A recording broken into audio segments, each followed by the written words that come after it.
I had taken up an overnight job at a 24-hour laundromat just off the main strip. It wasn't much, mostly keeping an eye on the machines and sweeping up lint. It was usually quiet. Too quiet. One night, around 2 a.m., I was folding a pile of stray clothes left behind when an older woman came in. Her gray coat was drenched, as if she'd been walking in the rain, though it hadn't rained all week. She carried a small basket, no bigger than a shoebox, and set it on one of the washers. "Long night?" I asked, trying to sound polite. She didn't look at me. "It's never long enough," she said softly, her voice barely audible over the hum of the machines. I went back to folding, but something about her unsettled me.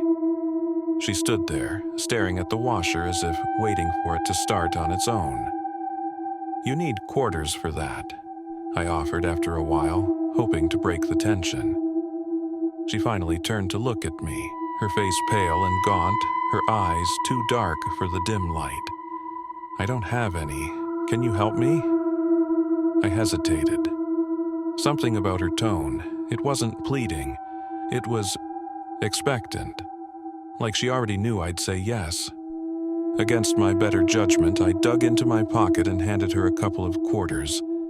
She took them with ice-cold fingers, her touch lingering just a little too long. As she turned back to the washer, I noticed something strange. Her basket wasn't wet, despite her drenched coat.